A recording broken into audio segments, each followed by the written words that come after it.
wreak havoc. So, Solo and Prince's dive potential match of the day. Wardage. Yes, Well, wardage. Speaking of wardage, Kuma is on the wardage as Noguri, he's looking to grab that first death for his 0-2 power spike. Avoids the, oh no, it's the ring around the rosy. I need my saxophone, dude. I really do. As Noguri is going to get closed in on and First Blood will eventually come out. That took a very long time. Better back timings and things like that, especially for Mia. As Kuma's going to come on over, spots out Canyon. Q is going to land. That's a lot of damage, and the Nidalee is going to go down. But in comes Showmaker, and Noguri's going to be able to grab that kill. So 1 for 1 towards the top side as finally Damwon get a kill on this map. And it looks like Mickey's just standing guard. Frozen in the middle, and Frozen meaning, okay, well, here we go. There's the Emperor's Divide. Mickey's going to nail it as Showmaker throws out the blue card that he really didn't want, and the kick into the wall, into the death. Shore up some of that, but other than that, it's not Well, gonna there's happen. another Flash Emperor's Divide as immediately the Nidalee is just dead, but in comes the Pantheon. Mia is going to join him. His Magical Journey gets Showmaker out, but they get no kill in response. Yeah. Bird the turd. Bird with the U, yeah. Okay, well, that's not very nice. Ghost's going to have to get himself out of there. Does so. Iksu most likely dead as Showmaker turns up on the top side. Noguri not going to find the To the Skies damage. Wildcards comes in. Showmaker very close to dead. As Canyon, he's looking for Iksu here on the top side. If in doubt, Damwon say, they're just going to go as aggressive as they can against what they see as the weak link. Primal Surge going to keep his health bar up as that's the gold card and Showmaker grabs the kill. Now, what is the response? As the man drop comes in, Mia going to flash stun, Canyon's dead, but Damwon's going to be here. Good arrow is going to land as Mickey's dead. Oh no, too many doubles, and he's gone straight to the death chamber. What better game to get Majais than Okay. Double Dirk? Oh yeah, let's double Dirk. 나 템 잘못 샀다. 나중에 쓰긴 하는데. Oh no. Wait. 아래로. 쌍태고. He said 우리 he 있다, would 우리 다 use it 있다, 우리 다 anyway 있다. later on, so. I mean, he can. 쌍태. There we go. That's how you use it. Oh, I wanted him to say double Dirk power or something like that. Yeah. Yeah, I know that it still mitigates Corki damage even though it's magic, but that is counted as a... Okay, never mind. Thankfully, Mickey's saved us by dying. He is going to flash, shifts some sands, tries to get out as Mia is just going to get absolutely obliterated by Noguri. Mickey, of course, there on the top side is going to fall, but Canyon could be in trouble. He's going to have the Primal Surge pretty soon. And there's the gold card as Canyon just baiting them as this little kitty cat who's very anemic this game, but it doesn't seem to matter. There is a big guy with a... Oh! Kuma does it! Finds the pickup on the backside. That's going to save the Baron because now there's no smite. Kuma says, bring it, buddy. And Trigger, he's just going to be taken down inner turrets here in the mid lane. Mia at 50% health as Noguri fighting against Kuma. Flash forward. That's double buffs. And Showmaker comes down asking what the heck's going on. Why did he miss the kill? He's been denied dinner a few times because he's a lot skinnier than I thought.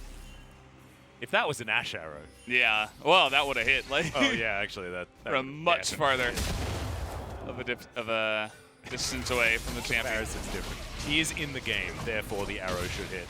As that spear was odd, somehow landed on Kuma. Pixels, am I right? Yes, many pixels. Iksu's going to be able to get away. As we're going for a little bit of a reset, Kuma's going to cancel. Solo on Prince now with some of the health bars removed, but 5 members hanging around this Infernal Drake pit. 25 seconds until that one's coming back up. As there's the arrow. Arcane Shift was buffered nicely, and Ghost gets himself away. Using his flash, there's a great exhaust. Emperor's Divide. Not going to be great this time, Mickey, unfortunately, and Beryl. Going to lock down a double kill. The Meep Slap of Destiny from Big Brad. He's certainly not what we were talking about before. Brad the Chatty went to sleep a little bit earlier on and wakes up to help Damwon out now. 0? Yeah. Because of the way that fight started, as Iksu, he heard me saying that. He's getting a little bit angry now. Yeah, there's another Cyclone, and Iksu's going to be able to lock down the kill. Solo kill! Okay. Okay. That Ash was there. Showmaker has 21 stacks on his Majais right now. He's booking it around the map at the moment. He doesn't care about your nerfs. He doesn't care about the matchup. He doesn't care about what happened in the game. He's going to carry. Doesn't matter Yeah. what it is. That is Showmaker. 2, 1, and 10. just quietly above 90% kill participation this game. And Damwon are just going to move on in here at 26 minutes and try to win the game. Trigger's still dead for another 13. There's a kick flash from Kuma to get Showmaker in, but he's going to go golden after the cleanse. And Noguri does so much AoE with that to the skies. Showmaker flashes out. Ixu is going to be very low, but does survive. Nexus turret not so lucky. Second one in the sights here of Damwon Gaming as Showmaker's going to go back. They're pushing. They're going. Yeah, no, we're trying to win it right now because they've got a average game time that they need to keep down. They need to get Showmaker home. Noguri and Showmaker doing ridiculous things around the map. Let's have a look at this fight one more time. Yeah, curious to see how this one started as, okay, it's a little bit of damage. And it all starts with that. It's basically just Showmaker stealing the kill at the end. He's able to get in the back with his ultimate. And you can see here that they were trying to chain the CC. They were nearly able to.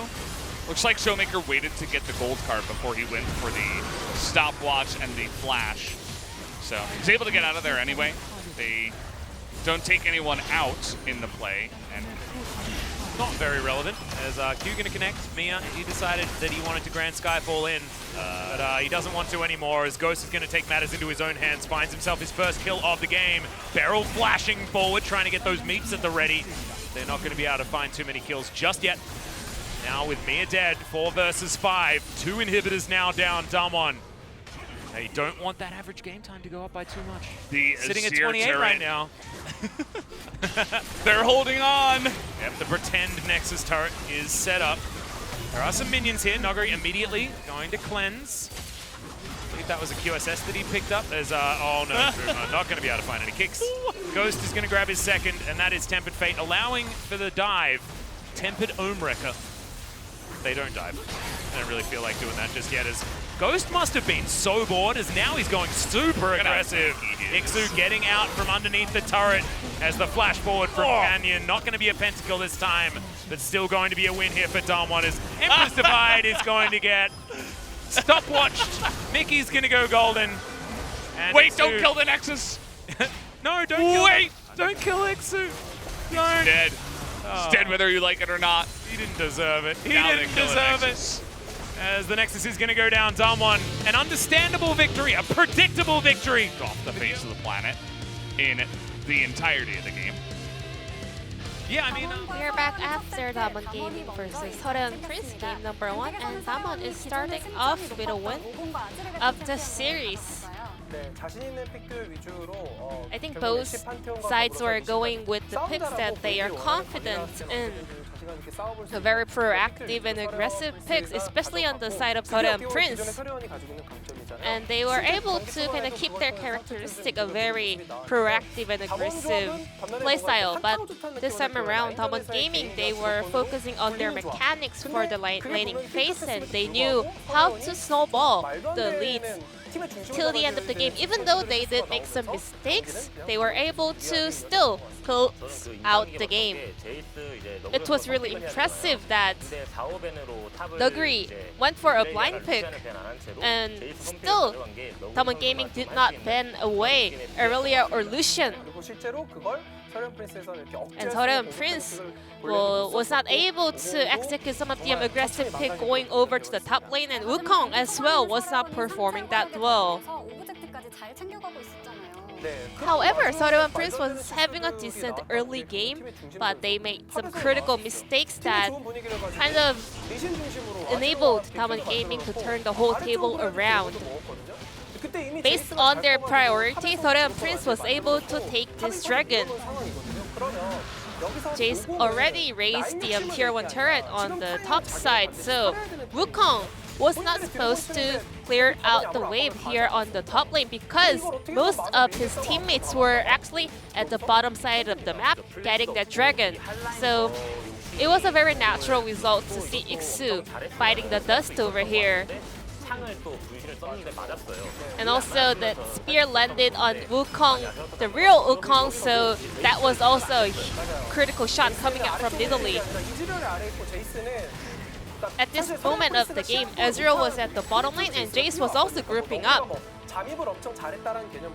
It was not Noguri being super on point with his rotation. It was just Wukong being a little bit too overextended. And this part was where Tamon Gaming was able to get a huge lead ahead of Seorean Prince. In addition to that, Ashe and Pantheon was not that effective against Tamon Gaming's composition. The veteran players on the side of Seorean Prince had to kind of lead the entire team and tell them the calls for rotations, but seemed like Seorean Prince, all 5 players were not on the same page. Azir was a little bit too overextended over here. But watch the bottom duos over here. They were trying to find a setup on the mid lane, but we can see that the blue team pings going on to Azir, which means that they are not even thinking about going for a mid lane defense. They were looking for a pick onto Azir at the first place. Pawn is really being straightforward of the Seorean Prince performance over here. They're just like so everywhere, and it is literally a mess, to be honest. Tamon Gaming, they were really smart, kind of not even contesting for a mid lane macro over there. They rather just whole members of Tamon Gaming went for a top lane to get a kill onto Mickey. Seorean Prince could not find any value of the picks they locked in, and now it's time to check out the player of the game on the side of Tamon Gaming. Nuguri, as our casters mentioned, it was a very easy POG to get. And surprisingly, it's only the 3rd POG of the split for Nuguri. Even though Nuguri died in the early phase of the fight, he already managed to have a huge gold lead between his opponents. Nuguri doesn't really die for nothing. He always managed to get a meaningful point, even when he's fighting the dust. And with this mechanical outclass coming out from Nuguri was also another highlight of today's game. Seorean Prince, they are just lacking so hard with their basic skills. They have to go back to their drawing board, they have to study all the basics again, and unanimous vote going over to Nuguri. Well, based on their performance, Seorean Prince, it seems like the top and mid laners, all the rookie players and the bottom duos are the veteran, which is not the truth, so they have to really tidy up their macro and also their basic skills. Let's move on to game number 2, Tamon Gaming versus Seorean Prince.